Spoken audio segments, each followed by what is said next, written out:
Everybody, what's up? It's Kiki and I am coming at you guys today with a quick update on the Nars All Day Luminous Weightless Foundation.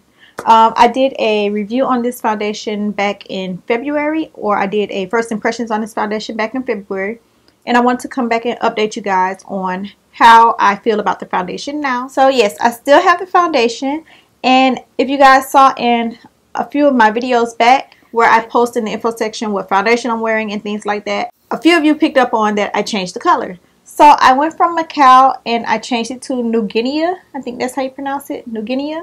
So yes, I changed it to New Guinea. If you guys remember when I initially talked about the foundation, I was saying that the color was just kind of off some kind of way. I don't know like what it was, but it was just kind of off, not quite right. So I went back to Sephora and I swatch Macau, and I swatched New Orleans, which was the color that my best friend got. So I was like, I'll just get some of hers and mix it. But then I saw New Guinea, which I don't remember seeing before, and honestly, I never saw anybody do a review and talk about New Guinea. So I was like, let me swatch this one, and I swatched it in the middle, and it was like Macau and New Orleans, you know, had a baby, and New Guinea was it. And New Guinea has a slight bit of red undertone, but it doesn't look like New Orleans to me. And New Orleans supposedly has a yellow undertone, but it looks really, really red.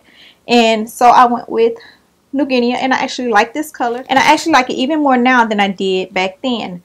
I've actually figured out how to apply it better, what primer works well with it, and everything. So the foundation calls for you to apply with your fingers, and for me that is the best way to apply it. I apply it with my fingers, and then I go behind it and I blend it out with my beauty blender around the edges, and just to make sure that everything is, you know, seamlessly blended, and that is no, you know, fingerprints or streaks from applying it with my finger. I just go in with my beauty blender, dirty because I use it, and I just blend around, and it looks so amazing. It looks flawless. I know a lot of people saying that they had issues finding a good primer to use under it.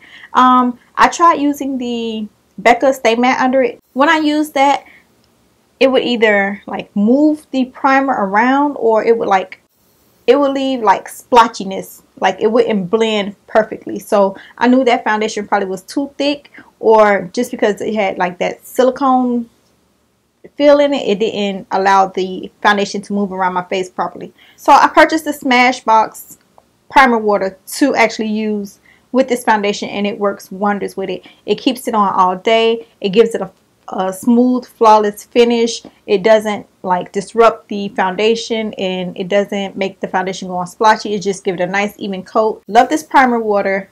I really recommend it. And if you guys wanted to give this a try, they do now sell the small bottles that I seen in Sephora the other day. So yeah, they do have the smaller ones if you want to try it and you don't want to spend the whole $32. I think it's $32 on this, but it's worth it to me. And I use this on top once I'm done my foundation. I set it with this as well. And just applying the foundation on its own and using my mineralized skin finish, which is what I normally use with my foundation, it looks good. But I've been using the Nars Soft Velvet Loose Powder in Heat, and I really like this powder, and it just looks really, really nice on top of this foundation. It looks nice on pretty much every foundation that I've tried it on. So I really like this a lot. But it looks really, really nice on top of the All Day Luminous Wear Weightless Foundation from Nars. So it's not a full coverage foundation, and I don't try to build it up to full coverage. You know, if I need to, I'll use a concealer. Like my Nars Creamy Concealer, I'll use that. But as far as, you know, getting a full coverage with this foundation, I don't try to do that. So I'm not sure how much of a full coverage you can really get. But I do know that the foundation lasts all day, and it's weightless. It doesn't feel like you're wearing anything, and it looks good on the skin. So yes, I wanted to come back and update you guys on the Nars All Day Weightless Foundation, Luminous, Weightless, all that foundation.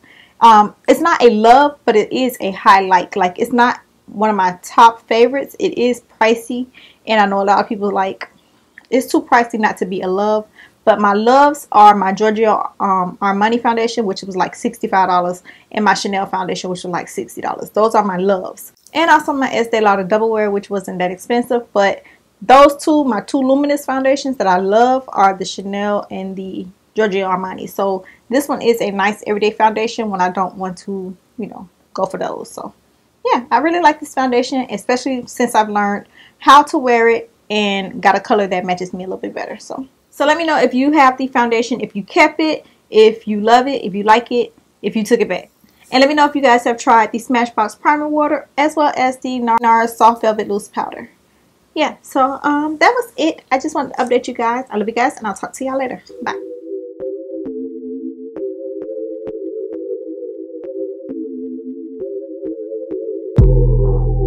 Yeah.